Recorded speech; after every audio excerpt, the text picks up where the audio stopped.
Hey hello welcome to chemistry and tool. So अगर आप इस चैनल पे नए हैं तो चैनल को सब्सक्राइब कर लेना, प्लीज़ बेल आइकन बटन को दबा देना ताकि जब भी मैं नया कोई वीडियो अपलोड करूं आप तक नोटिफिकेशन आ जाए। और अगर आपको ये वीडियो पसंद आए तो जाते जाते वीडियो को लाइक जरूर कर देना। तो चलिए शुरू करते हैं इस वीडियो के साथ। हे हेलो एवरीवन, कैसे हैं आप लोग? मैं उम्मीद करता हूँ कि आपने इससे पहले मैंने जो 2 वीडियो बनाए हुए हैं न्यूक्लियर केमिस्ट्री पे, जिसमें मैंने एक वीडियो में आपको एक्सप्लेन किया है कि फंडामेंटल पार्टिकल्स क्या होते हैं और दूसरे वीडियो में मैंने आपको एक्सप्लेन किया है कि न्यूक्लियर शेल मॉडल क्या है हमारे पास, जहाँ पे हमने फंडामेंटल पार्टिकल्स को क्लासीफाई किया है।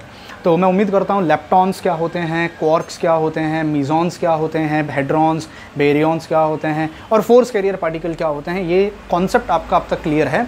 अगर आप पहली बार डायरेक्टली इस वीडियो पे लैंड कर रहे हो तो प्लीज़ इस वीडियो को ना देखें, पहले वो 2 मेरे जो वीडियो बनाए हुए हैं उनको देख लीजिएगा और उसके बाद फिर आप इस वीडियो पे आइएगा। देखो, इस वीडियो में हम क्लासीफाई करने वाले हैं पार्टिकल्स को 2 कैटेगरी में, फिर वो फंडामेंटल पार्टिकल हो कि वो कंपोजिट पार्टिकल हो, हम 2 कैटेगरी में डिवाइड करेंगे। प्रॉब्लम क्या है कि हमारे पास एक मैकेनिक्स है जिसको हम कहते हैं स्टैटिस्टिकल मैकेनिक। हाँ, स्टैटिस्टिकल मैकेनिक बेसिकली है क्या, पहले तो मैं एक छोटा सा इंट्रोडक्शन उसके बारे में दे देता हूँ, क्योंकि अपने आप में बहुत बड़ा टॉपिक है, एक बहुत बड़ी ब्रांच है ये, जहाँ पे बहुत बार स्टूडेंट्स मेरे को मैसेज करते हैं सर स्टैटिस्टिकल समझ में नहीं आता। सच्ची बताऊँ तो मुझे भी जल्दी ज़्यादा बहुत सारी चीज़ें समझ में नहीं आती हैं, बट ठीक है, कुछ चीज़ें में कुछ हद तक हम समझ सकते हैं। देखिए, क्वांटम केमिस्ट्री डील करती है एटम्स, मॉलिक्यूल और न्यूक्लियाई के बारे में, जहाँ पे वो हमें बताती है energy of an electron, energy of a proton, energy of a neutron.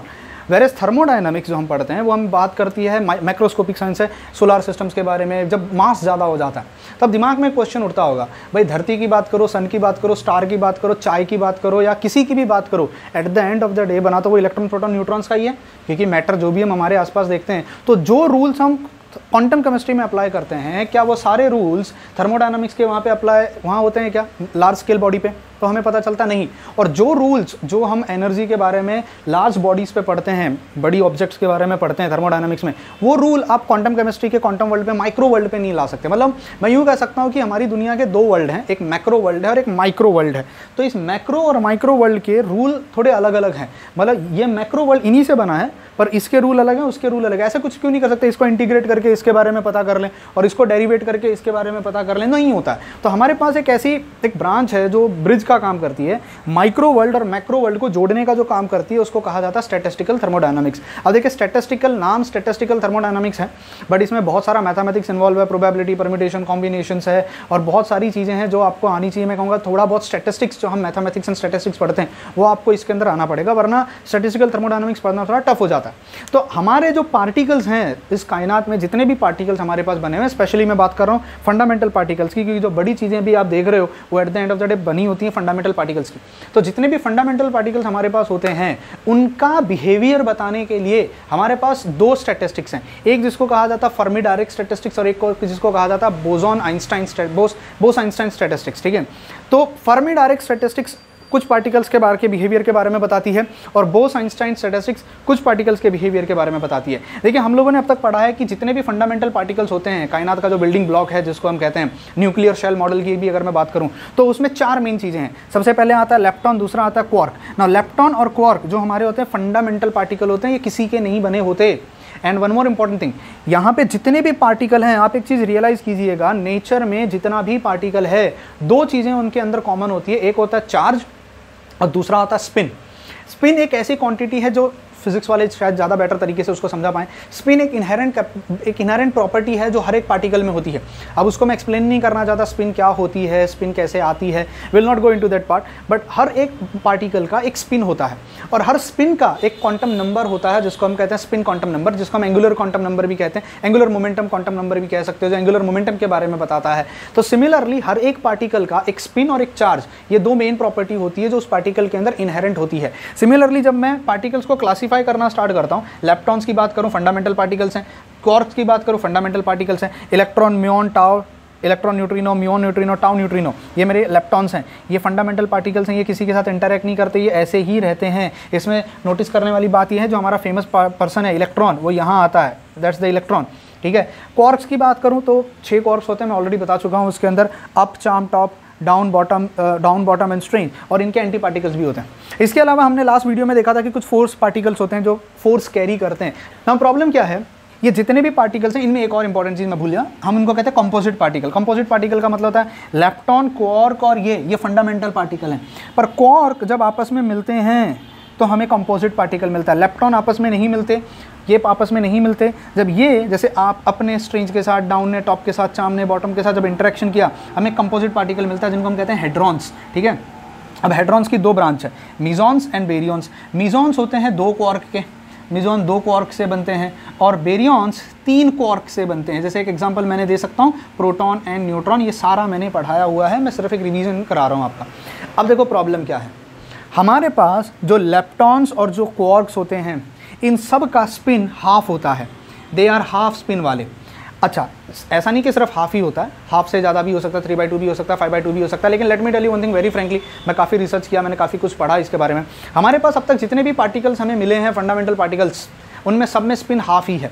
ऐसा कोई पार्टिकल अब तक हमें नहीं मिला जिसका स्पिन 3/2 हो या जिसका स्पिन 5/2 हो। थियोरेटिकली हम कहते हैं हाफ इंटीग्रल स्पिन होना चाहिए, पर हाफ इंटीग्रल स्पिन के हायर हाफ इंटीग्रल स्पिन वाले पार्टिकल अब तक हमें नहीं मिले हैं। तो अब तक हमारे पास जितने भी पार्टिकल्स हैं उन सबकी स्पिन हाफ हाफ है। लेप्टॉन्स की भी हाफ स्पिन है, क्वार्क्स की भी हाफ स्पिन है। चार्ज वेरी करता है, मास अलग अलग होता है। जैसे इलेक्ट्रॉन, म्यूऑन और टाउ, ये सब पे -1 चार्ज है, पर electron neutrino, muon neutrino, tau neutrino, ये सब तीनों न्यूट्रल है। अगर मैं अप, चार्म, टॉप की बात करूं तो ये सब +2/3 +2/3 +2/3 है। नीचे वालों की बात करूं तो ये कह सकते हो -1/3 -1/3 -1/3 है। चार्ज वेरी होता है पर सबका स्पिन सेम है। सिमिलरली जब मैं बात करता हूँ फोर्स कैरियर पार्टिकल्स का, ये जो हमारे पास फोर्स कैरी करने वाले पार्टिकल हैं, इन सबकी स्पिन या तो 0 होती है, या तो 1 होती है, या तो 2 होती है, या तो 3 होती है। अब मैं बहुत फ्रेंकली बोल रहा हूँ आपको, जितना मैंने पढ़ा है, मोस्ट ऑफ द पार्टिकल जो हम देखते हैं या तो वो 0 वाले होते हैं या तो 1 वाले होते हैं। हाइयर स्पिन वाले पार्टिकल्स हमें अक्सर नहीं मिले हैं। ऐसा प्रिडिक्ट किया जाता है थियोरेटिकली कि जो ग्रेविटॉन हमें मिलेगा, आई डोंट नो अब तक मिला है कि नहीं मिला, बहुत सारे क्लेम्स आ रहे थे कि yes we have identified, we have detected graviton. जो ग्रेविटी का पार्टिकल होता है, जैसे मेरे और बैग के बीच में अगर ग्रेविटी है, मेरे बोर्ड के बीच में ग्रेविटेशनल फोर्स ऑफ अट्रैक्शन है, या मेरे और अर्थ के बीच में है, तो we are exchanging some particle, graviton. तो ऐसा प्रेडिक्ट किया जाता है कि उसकी स्पिन 2 होगी। पर हायर स्पिन वाले पार्टिकल बहुत रेयर होते हैं। तो on the basis of their spin हमने पार्टिकल्स को 2 क्लासेस में डिवाइड किया है। जितने भी पार्टिकल जिनकी स्पिन हाफ इंटीग्रल है, जैसे 1/2, 3/2, 5/2, हम उन सब पार्टिकल्स को कहते हैं फर्मियॉन्स। क्या कहते हैं? फर्मियॉन। तो फर्मियॉन वो पार्टिकल्स होते हैं जिनकी स्पिन हाफ इंटीग्रल होती है। और जितने भी पार्टिकल्स जिनकी स्पिन हाफ इंटीग्रल नहीं है, अपार्ट फ्रॉम हाफ इंटीग्रल है, जैसे 0, 1, 2, 3, 4, 5, 6 जो है हाइयर स्पिन वैसे पॉसिबल नहीं है, हम उन सबको कहते हैं बोसॉन्स। तो नेक्स्ट टाइम अगर मैं आपसे कहूँ कि कोई पार्टिकल फर्मियॉन है कि बोसॉन है, तो आपका पहला क्वेश्चन क्या उठना चाहिए? भाई स्पिन बताओ कितनी है। You tell us the spin, हम बता देंगे कि वो फर्मियॉन है कि बोसॉन है। अब स्पिन कैलकुलेशन कैसे की जाती है? फंडामेंटल पार्टिकल की स्पिन ऑलरेडी हमारे लिए कैलकुलेटेड है। प्रॉब्लम कहाँ पे आ जाती है? प्रॉब्लम आ जाती है कंपोजिट पार्टिकल्स का, क्योंकि कंपोजिट पार्टिकल्स क्वार्क्स का बना होता है।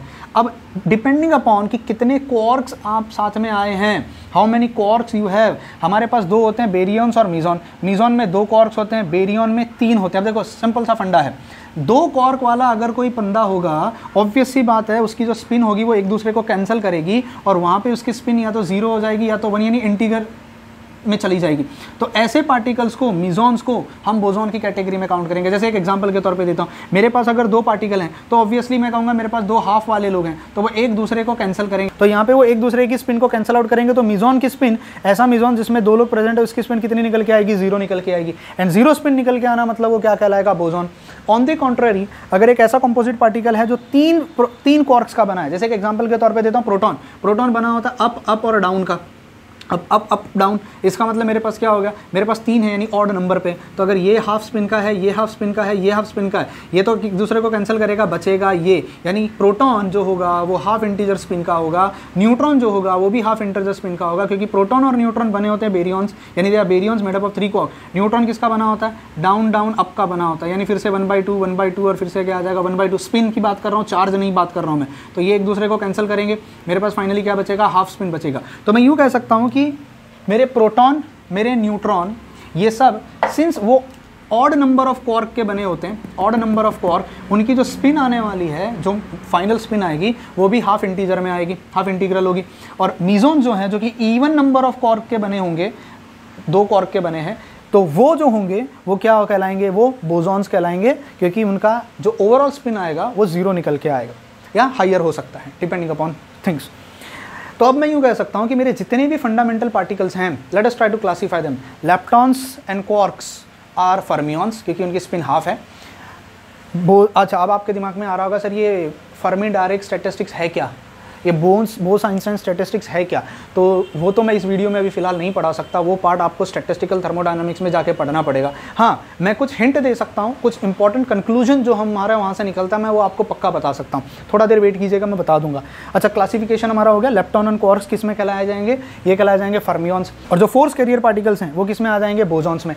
डिपेंड करता है अब कंपोजिट पार्टिकल जो कि क्वार्क्स के बने होते हैं, अगर वो इवन क्वार्क्स के बने होंगे तो वो क्या कहलाएंगे, बोसॉन, और अगर वो ऑड नंबर ऑफ क्वार्क्स के बने होंगे तो वो क्या कहलाएंगे, fermion. And that's how you classify your particles. समझ में आया।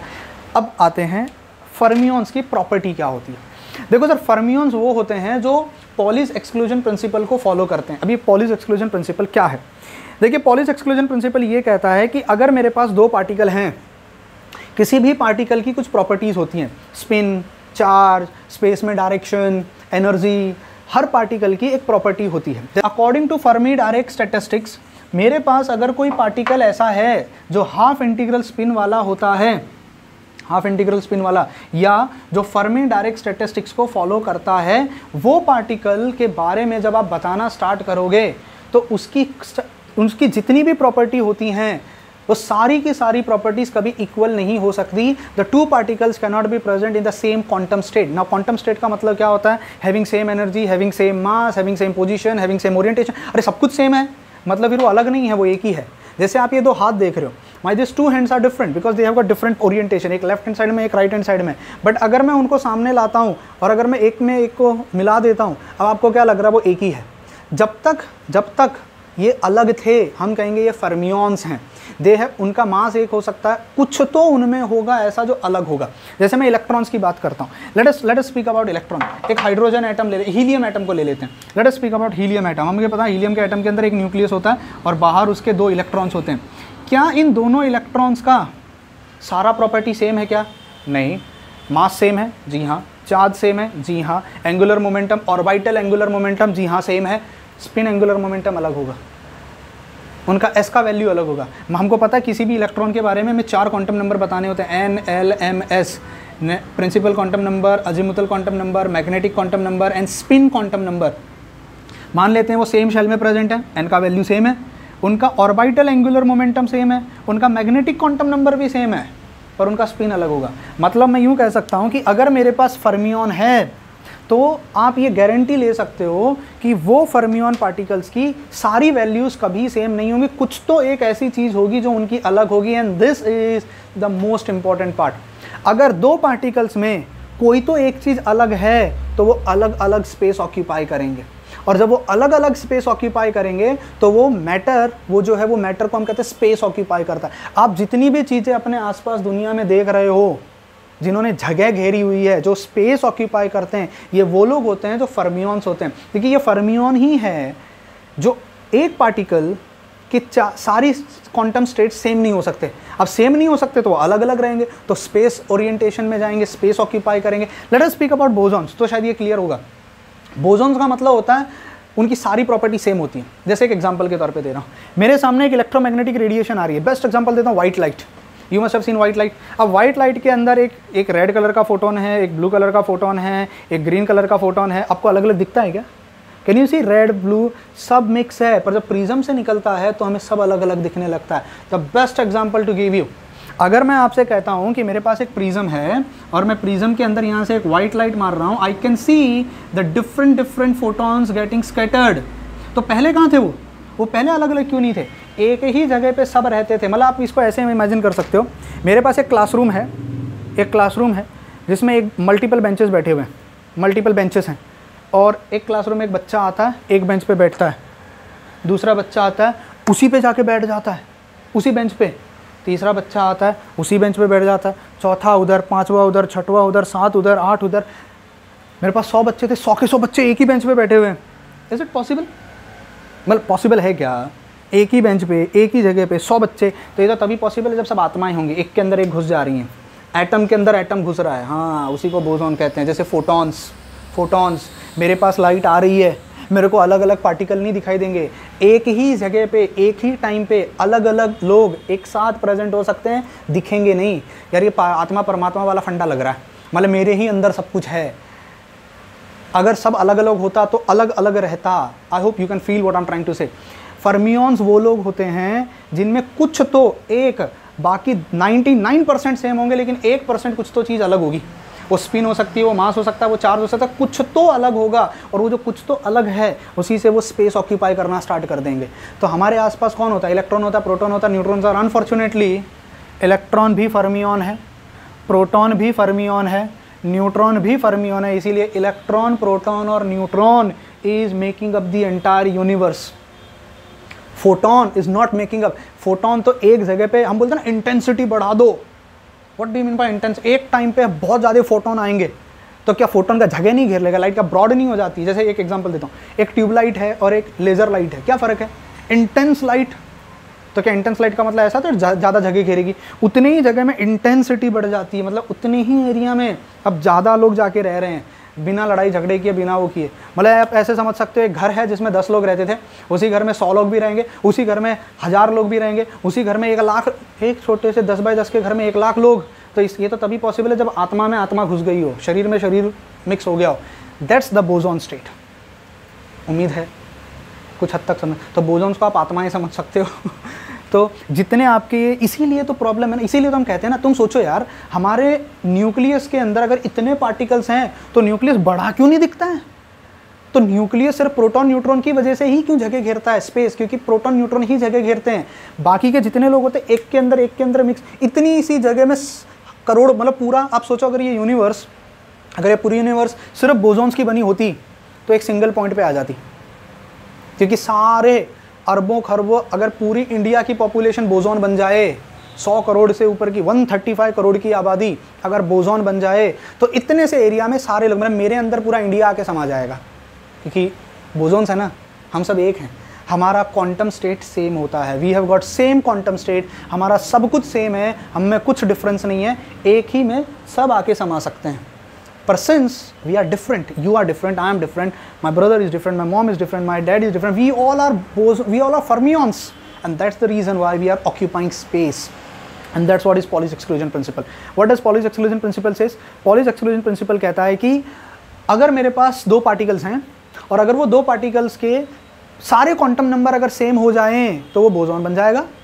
अगर वो सेम, एक तो कोई तो पार्टिकल का उसका कोई तो क्वांटम स्टेट अलग होना चाहिए। अब क्वांटम स्टेट में बहुत सारी चीज़ें आ जाती हैं, मास आ जाता है, उसका एनर्जी आ जाता है, उसका स्पिन आ जाता है, जैसे इलेक्ट्रॉन्स की हम बात करते हैं। अरे यार यही तो एक रीज़न है। आपको मैं एक बहुत बेहतरीन एग्जाम्पल दे रहा हूँ, I am just rubbing it out, ठीक है, आप इसको लिख लेना। आप बात करते हो, मान लो ये मेरा न्यूक्लियस है, पहला शेल, दूसरा शेल। अब दूसरे शेल में मान लेते हैं P2S 2P। 2P में कितने इलेक्ट्रॉन्स होते हैं? 2P में 6। तो क्या 6 के 6 इलेक्ट्रॉन एक में एक ऐसे ड्रॉ करूँ क्या? Should I draw it like this? 1 electron, 2 electron, 3 electron, 4 electron, 5 electron, 6 electron, हो गया, 6 इलेक्ट्रॉन है। नहीं, आप अलग अलग ड्रॉ करते हो, 1 2 3 4 5 6। क्यों अलग अलग ड्रॉ किया? अलग अलग ड्रॉ करना ही इंडिकेट करता है कि वो फर्मियन है। अगर वो बोसॉन होता, जैसे मान लो मैं ग्लूऑन ड्रॉ, फोटोन ड्रॉ करना चाहता हूँ, ये फोटोन है, ड्रॉ करके बताओ 1000 फोटोन। हाँ, एक काम करो, उधर ही 1000 फोटोन ड्रॉ, इतने ही एरिया में 1000 फोटोन प्रेजेंट होंगे, they will not occupy space. I hope boson और फर्मियन और पॉलीज एक्सक्लूजन, अब इसीलिए Pauli's exclusion principle is the most important principle because this governs that matter occupy space and which matter? Fermions, bosons नहीं। अच्छा है boson space occupy नहीं करता। सोचो अगर बोसॉन भी स्पेस ऑक्यूपाई करने लग जाता तो मुझे लगता है धरती कम पड़ जाती, यूनिवर्स न जाने कितना और बड़ा हो जाता।